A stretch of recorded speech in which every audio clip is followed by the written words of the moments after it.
வணக்கம். சிறப்பு நேர்காணலுக்கு வரவேற்கிறோம். நிகழ்ச்சியின் இன்றைய சிறப்பு விருந்தினர் மூத்த பத்திரிகையாளர் திரு மணி அவர்கள். வணக்கம் சார். வணக்கம்.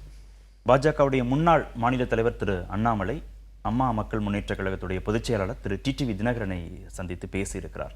சந்திப்பு நடந்தது உண்மைதான் அப்படிங்கிறதையும் அவர் உறுதிப்படுத்தியிருக்கிறார் செய்தியாளர்கள் சந்திப்பில். எதை நோக்கி நகருது? உண்மையிலேயே அவர் சொல்ற மாதிரி என்டிஏ கூட்டணிக்கு திரு ஓபிஎஸ்ஸையும் டிடிவி தினகரன் ரெண்டு பேரையும் கொண்டு வர்றதா அந்த சந்திப்பின் நோக்கமா? நன்கு திட்டமிட்டு என்டிஏ கூட்டணியை தமிழ்நாட்டில் பலவீனப்படுத்தி கொண்டிருக்கிறார் அண்ணாமலை. அவருடைய ஒவ்வொரு செயல்பாடுகளும் நீங்கள் பார்த்தீங்கன்னா அது திமுகவுக்கு லாபம் கொடுப்பதாகத்தான் இருக்கிறது. அது அண்ணா யூனிவர்சிட்டி கேஸில் யார் அந்த சார் விவகாரத்தில் எல்லாரும் யார் அந்த சார்னு பேசிகிட்டு இருக்கும்போது இவர் காவல்துறையை கண்டித்து அன்றைக்கு திமுக அரசை கண்டித்து பேசி கொண்டிருக்கும் பொழுது சவுக்கால தன்னை அடித்து கொண்டு மொத்த கவனத்தையும் தன் பக்கம் ஈர்த்து அந்த பிரச்சனையின் மீதான தீவிரத்தன்மையை நிறுத்து போக செய்தார். 2023 எண்மண் எண் மக்கள் யாத்திரையை தொடங்கும் பொழுது அமித்ஷா ராமேஸ்வரத்தில் தொடங்கி வைக்கிறார். அந்த மேடையில் அதிமுக பிரதிநிதி ஆர்பி உதயகுமார் இருக்கார். முதல்ல அதுவே அபத்தமானது. அண்ணாமலை அவர் கட்சியை பலப்படுத்த போகும்போது தமிழ்நாட்டோட மிகப்பெரிய கட்சியான அதிமுக தாம் பிரதிநிதி அங்கே அனுப்பினதே ரொம்ப ரொம்ப அபத்தமானது. ஏன்னா தன்னோட பொலிட்டிக்கல் டர்ஃப் அவங்க இன்னொருத்தர்கிட்ட விட்டு கொடுக்குற வேலையை அன்றைக்கே செஞ்சாங்க. அதற்கு பிறகு எண்மண் எண் மக்கள் யாத்திரையில் போகும்போது திட்டமிட்டு அவர் அதிமுகவை பலவீனப்படுத்தக்கூடிய விதத்தில் பேசினார். ஜெயலலிதா பற்றி பேசினார், எம்ஜிஆரை பற்றி பேசினார், அண்ணாவை பற்றி பேசினார். உங்களுக்கு தெரியும், அதனால தான் அந்த கூட்டணியை உடஞ்சிது. அந்த கூட்டணி உடஞ்சதோட விளைவு என்னாச்சு? 40 ஸ்வீப் பண்ணாங்க. 2019 அலையன்ஸ் இருந்ததுன்னா ஒரு 10 சீட்டாக ஜெயிச்சிருப்பாங்க. இன்றைக்கி இவர் தலைவர் கிடையாது, இவருக்கு எந்த பொறுப்புமே கிடையாது. ஆனால் இவரை பற்றின செய்திகள் தான், அண்ணாமலையை பற்றின செய்திகள் தான் லைம் லைட்டில் இருக்குது. முதல்ல பேனர் நியூஸாக வருது, தொலைக்காட்சிகளில் முக்கியமான செய்தியாக ஓடுது, பிரேக்கிங் நியூஸாக ஓடுது. இன்றைக்கி காலையில், இன்றைக்கி நம்ம பேசிகிட்டு இருப்பது 24ஆம் தேதி. இன்று காலையில் நயினார் நாகேந்திரனிடம் பிஜேபி தலைவரிடம் ஒரு செய்தியாளர் கேட்கிறார், தமிழ்நாடு பாஜக தலைவருக்கு யார் தலைவர் அப்படின்னு. நயினார் நாகேந்திரனா அண்ணாமலையா என்று கேட்கிறார். கோபப்பட்ட நயினார் சொன்ன வார்த்தை நீங்கள் எங்கள் 2 பேருக்கும் இடையே பகை மூட்ட கேள்வி கேட்கிறீர்கள்ன்றார். இது ஒரு பதிலா? அந்த கேள்வி எவ்வளோ ஆழமான கேள்வி, எவ்வளோ பொருள் பொதிந்த கேள்வி. தமிழ்நாடு பிஜேபிக்கு யார் தலைவர் இன்னைக்கு? அண்ணாமலை தலைவரா, நயினார் தலைவரா? அண்ணாமலை செய்தி தானே அங்கே பேஜ் 1ல் வருது, அண்ணாமலை செய்தி தானே பேனர் நியூஸ், அண்ணாமலை செய்தி தானே பிரேக்கிங் நியூஸ் தொலைக்காட்சிகளில். நயினார் நாகேந்திரன் என்ன கேட்டகரியில் இருக்கார்? இன்றைக்கி டிடிவி தினகரனை போய் இவர் பார்க்குறாருன்னா யார் ஆத்தரைஸ் பண்ணி போய் பார்த்தாரு? அதன் பிறகு ஓபிஎஸ்ஸை பார்க்க போகிறேன்றாரு. In what capacity? அப்போ தெளிவாக தெரியுது, இவர்களை உள்ளே இழுப்பதன் மூலம் எடப்பாடியை கோபப்படுத்த வேண்டும், எடப்பாடியை கோபப்படுத்துவதன் மூலம் என்டிஏ அலையன்ஸை சீர்குலைக்க வேண்டும். பார்லிமெண்ட் எலெக்ஷனில் எப்படி அதிமுகவை பற்றி, அதிமுக மறைந்த தலைவர்களை பற்றி பேசி அதிமுகவோட எடப்பாடி தலைமையை உசுப்பி விட்டு கூட்டணியை அறுக்க வைத்தாரோ அந்த மாதிரி ஏதாவது சித்து வேலைகள் செய்து இந்த கூட்டணியை பலவீனப்படுத்த வேண்டும். அது அவருடைய நோக்கமாக இருக்கிறது. ஆங்கிலத்தில் சொல்லுவதென்றால் there is a method in the madness. தன்னுடைய செயல்பாடுகளின் மூலம் அண்ணாமலை தமிழ்நாட்டில் என்டிஏ கூட்டணியை எந்த அளவுக்கு சிதைக்க முடியுமோ அந்த அளவுக்கு சிதைத்து கொண்டிருக்கிறார். திமுகவின் வெற்றிக்கு தெரிந்தோ தெரியாமலோ மறைமுகமாக தன்னாலான எல்லா திருப்பணிகளையும் செய்து கொண்டிருக்கிறார் அண்ணாமலை. நீங்கள் சொல்கிறது ரொம்ப சுவாரஸ்யமாக இருக்குது. DMK files வெளியிட்டவர் Thiru Annamalai. திமுக ஆட்சியை அகற்ற வரைக்கும் காலில் செருப்பணிய மாட்டேன் அப்படின்னு சொன்னவர் அண்ணாமலை. மாநில தலைவராக பொறுப்பேற்ற ஒவ்வொரு நாளும் திமுகவுக்கு எதிரான விஷயங்களை செய்தியாளர்கள் சந்திப்பில் தொடர்ந்து பேசிக்கொண்டே இருந்தவர். மறைமுகமாகவோ நேரடியாகவோ திமுகவுக்கு அனுகூலம் செய்ய வேண்டிய இடத்துக்கு ஏன் வந்தார் திரு அண்ணாமலை? அதுதான் சுவாரஸ்யமான விஷயம். இப்போ நீங்கள் சொல்வதெல்லாம் வெளியில் இருக்கக்கூடிய விஷயங்கள். அவர் டிஎம்கே ஃபைல்ஸ் வெளியிட்டு அதில் பாதிக்கு மேலே பொய், மீதி இருக்கிறது பூரா ஆல்ரெடி பப்ளிக் டொமைனில் இருக்க விஷயம். நீங்கள் எலக்ட்ரல் அஃபிடவிட்ஸை பார்த்தீங்கன்னா, அவர் குற்றம் சுமத்திய அமைச்சர்கள் எம்பிஸோட எலக்ட்ரல் அஃபிடவிட்ஸை பார்த்தீங்கன்னா அது எல்லாமே ஆன்லைனில் இருக்குது. யாருமே அது நீங்கள் பெருசாக போய் இன்வெஸ்டிகேட்டிவ் ஜேர்னலிசம் கண்டுபிடிச்செல்லாம் அதை பண்ண வேண்டிய அவசியம் இல்லை. All those details are in public domain. அதை தான் அவர் செஞ்சார். அதில் கூட ஒரு குறைஞ்சபட்ச நேர்மை கிடையாது. முதல் நாள் ப்ரெஸ் மீட்டில் கொடுக்குறாரு, அது குறித்த கேள்வி பதில் வரும்போது உங்கள் எல்லா கேள்விகளுக்கும் அடுத்த வியாழக்கிழமை பதில் சொல்லுவேன்னு 2024 ஏப்ரல் 14 அவர் சொன்னார். 2023 ஏப்ரல் 14 சொன்னார். உங்களுக்கு ஞாபகம் இருக்குன்னு நினைக்கிறேன். அடுத்த வியாழக்கிழமை வரும்போது கேள்விக்கு பதிலே சொல்லாமல் தொடர்ந்து கேள்வி கேட்கும்போது தனிப்பட்ட தாக்குதலில் இறங்கினார். ஆனால் நீங்கள் 200 ரூபா வாங்குறீங்கண்ணா, ஆனால் 200 ரூபானா மேலே 500 ரூபானா இப்படி பேசிட்டு போய் அதை சீர்குலைச்சார். ஒரு கேள்விக்கு கூட அவர் பதில் சொல்லவே இல்லை. அப்படியே கொண்டு சேத்த வாரி அரைச்சிட்டு போனார். நீங்கள் அவர் இந்த திமுகவுக்கு எதிராக இருக்கார், காலில் செருப்பு போட மாட்டேன், இந்த டிஎம்கே ஃபைல்ஸ் இதெல்லாம் பார்த்தீங்கன்னா கார்த்திகேயன் வெளிப்பார்வைக்கு அவர் திமுகவை எதிர்ப்பது போல இருக்கும். கோர் ரிசல்ட் என்ன, ஃபண்டமெண்டல் ரிசல்ட் என்ன அப்படின்னு பார்த்தீங்கன்னா, கியூமுலேட்டிவாக அவரால் வந்த பலன் என்ன? அதிமுக பாஜக கூட்டணியை உடைத்தது அவருடைய பலன். அதனுடைய பெனிஃபிஷரி யார்? திமுக. இன்றைக்கி போய் வந்து அங்கே ஒரு ஸ்டேட் பிரசிடெண்ட் இருக்கும்பொழுது அவர் பார்க்காம இவர் போய் தினகரனை பார்க்குறாரு, இவர் போய் ஓபிஎஸ்ஸை பார்ப்பேன்னு சொல்லி ஒரு தனி கச்சேரி தொடர்ந்து நடத்துகிறாருன்னா, இவருடைய சில நேரங்களில் வந்து குழப்பமான சில அரசியல் சூழ்நிலையில் ரொம்ப துல்லியமாக நீங்கள் உண்மையை கண்டுபிடிக்கலாம். With a simple formula. அத்தகைய நபர்களுடைய முரண்பட்ட நடவடிக்கைகளால் பலன் அடையக்கூடியவர்கள் யார் என்று பார்ப்பீர்களே, ஆனால் உங்களுக்கு உண்மை புரிஞ்சிடும். இல்லை, நாமளே கட்டமைச்சது என்டிஏ 2024. அதன் மூலமாக பாஜக 11% வாக்கு வங்கியை பெறுது, அதன் மூலமாக 18% என்டிஏ கூட்டணியாக பெறுது. அதை வச்சு தான் திரு அமித்ஷா அதிமுகவோட கூட்டணியை கட்டமைக்கிறார். அந்த என்டிஏ உடைஞ்சிடக்கூடாதுன்ற நல்லெண்ணம் திரு அண்ணாமலை. அதெல்லாம் கிடையாதுங்க, நான் உறுதியாக நம்புகிறேங்க. there is a method in the madness. இன்னைக்கு நீங்கள் பார்லிமெண்ட் எலெக்ஷனில் பண்ண காரியத்தை அசம்பிளி எலெக்ஷனில் வேறு ரூபத்தில் அவர் பண்ணுறாருங்க. இன்றைக்கி போய் டிடிவியையும் ஓபிஎஸ்ஸையும் அவர் பார்க்குறாருன்னா வந்து ஹார்ட் கோர் ஆன்டி எடப்பாடி லைனில் இருக்கவங்கள போய் இவர் பார்க்குறாருன்னா இன்னும் அவங்கள அவர் உசுப்புறார். இது பார்ட்டியோட உத்தரவோட பண்ணுறாரா இல்லாமல் பண்ணுறாரான்றதான் நம்ம கண்டுபிடிக்க வேண்டிய விஷயம். அதான் சார் முக்கியமான கேள்வி. ஏன்னா திரு எடப்பாடியை பலவீனப்படுத்துகிறார் திரு அண்ணாமலைங்கிறதுல ஒரு நியாயம் இருக்குது, அதுக்கான காரணம் இருக்குது, அதை புரிஞ்சுக்க முடியுது. என்டிஏவை திரு அண்ணாமலை பலவீனப்படுத்துகிறார், அதோடு சேர்த்து பாஜகவையும் திரு அண்ணாமலை பலவீனப்படுத்துகிறாருங்கிறத பாஜகவுடைய தேசிய தலைமை இல்லை திரு அமித்ஷா ஏற்றுப்பாங்களா? மொல்லமாக அவங்களுக்கு புரிய ஆரம்பிக்கலாம் நான் நம்புகிறேன். ஏன்னா அவங்க கவனம் பூரா இப்போ இல்லை, அவங்க தமிழ்நாட்டில் யானைக்கும் அடிசருக்குன்னு சாணக்கியராக கருதப்படுற அமித்ஷா தமிழ்நாட்டு விஷயத்தில் கோட்டை விட்டுட்டார். அவர் எண்மண் எண் மக்கள் யாத்திரையை உண்மையிலேயே அவங்களுக்கு குறைந்தபட்ச தமிழ்நாட்டை பற்றிய புரிதலும் தேசிய அரசியல் அவங்களுக்கு இருந்த அந்த ஓவர் கான்ஃபிடென்ஸு அதுவும் தான் வந்து சேர்த்து கவுத்துது. இன்றைக்கி தமிழ்நாடு ரிசல்ட் வேறு மாதிரி போயிருந்ததுன்னா நேஷனல் ரிசல்ட் வேறங்க. பிஜேபிக்கு 12லேருந்து 14 சீட்டிங்க.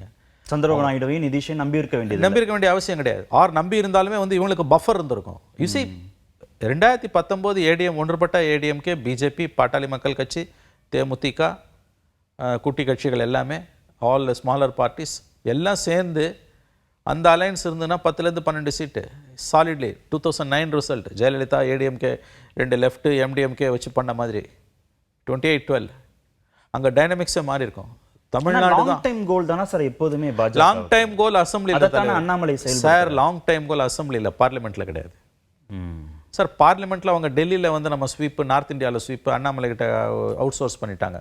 நம்ம வந்து தனியாக நின்று பார்க்கலாம், வளர்ந்துடலாம், நம்ம 2 திராவிட கட்சியில் ஒன்று அழிஞ்சாதான் நம்ம வளர முடியும், அதில் ஏடிஎம்கே முதல்ல அழிச்சிடு, இப்படிலாம் அவங்களுக்குள்ளே ஏதோ கருத்தோட்டங்கள் இருந்திருக்குது. ஆனால் டெல்லியில் அவங்களுக்கு வந்து சறுக்குன்னு அவங்க எதிர்பார்க்கல. தமிழ்நாடு தானே சார் ரிசல்ட்டை மாற்றுச்சு. 2004 தமிழ்நாடு தான் மாற்றுச்சு. இன்றைக்கும் அதே மாதிரி அவங்களுக்கு மாற்றிருக்குது. 2004 வந்து எனக்கு நல்ல ஞாபகம் இருக்குது. 2004 UPA 1 வந்து காங்கிரஸ் 144, பிஜேபி 137. அன்றைக்கி சாயங்காலம் 6 மணிக்கு அத்வானி கொடுத்த ப்ரெஸ் மீட் ரொம்ப ரொம்ப interesting press meet. Tamil Nadu let டவுனர்ஸ்னார் 40 சீட்டு. இந்த 40 வந்து 20-20 இருந்ததுனா கூட அங்கே ஆட்சி மாற்றமே வந்திருக்காது.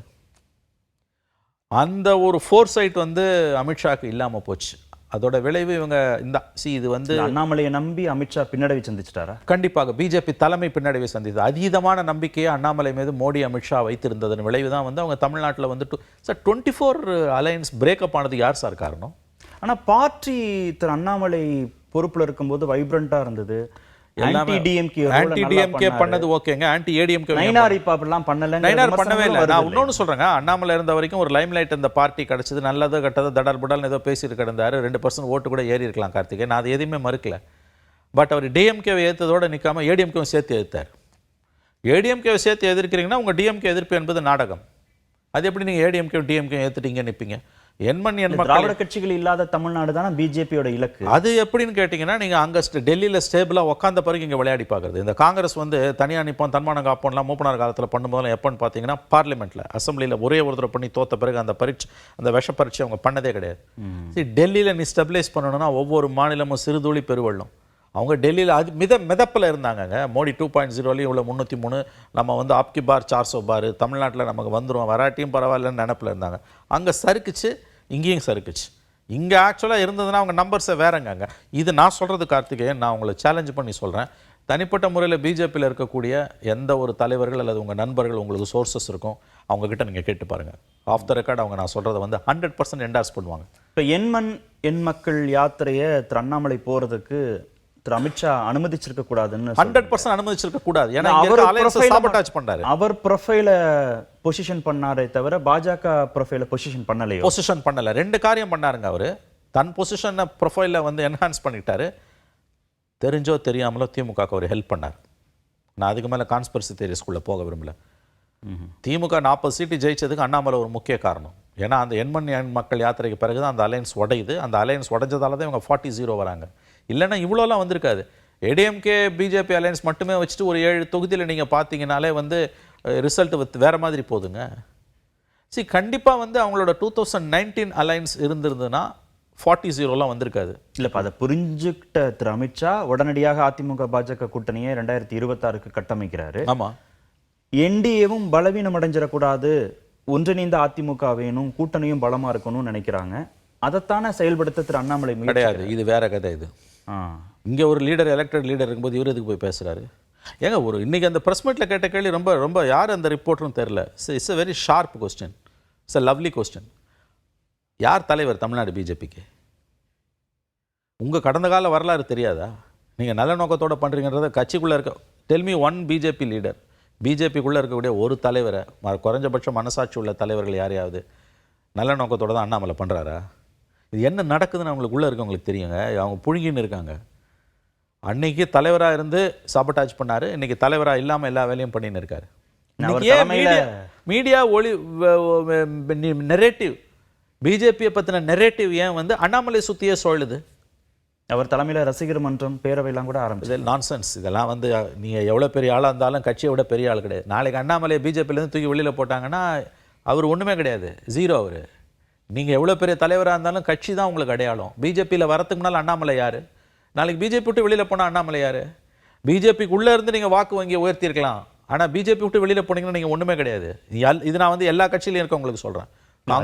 பாஜக காரங்களோ இல்லை பாஜக சார்பு நிலையில் இருக்கக்கூடியவர்களோ வலதுசாரி ஆதரவாளர்களோ விவாதங்களில் பேசும்போதும் இங்கே வருகிற போது பேசும்போதுமே அண்ணாமலை இருந்திருந்திருக்கணும், மாநில தலைவராக இருந்திருந்திருக்கணும். நானும் சொல்கிறேங்க, அண்ணாமலை இருந்த வரைக்கும் அந்த கட்சிக்கு ஒரு லைம் லைட் இருந்ததுன்றது உண்மைங்க. ஆனால் ஒரு கட்டத்தில் அவர் தன்னை முதன்மைப்படுத்தி போடுறதோட மட்டும் இல்லாமல் அதிமுகவை வந்து பலவீனப்படுத்துகிற வேலையில் இறங்கினதுன்றது வந்து ஆழமான உள்நோக்கம் கொண்டது. அது திமுகவை பலப்படுத்தக்கூடிய ஒரு வேலை.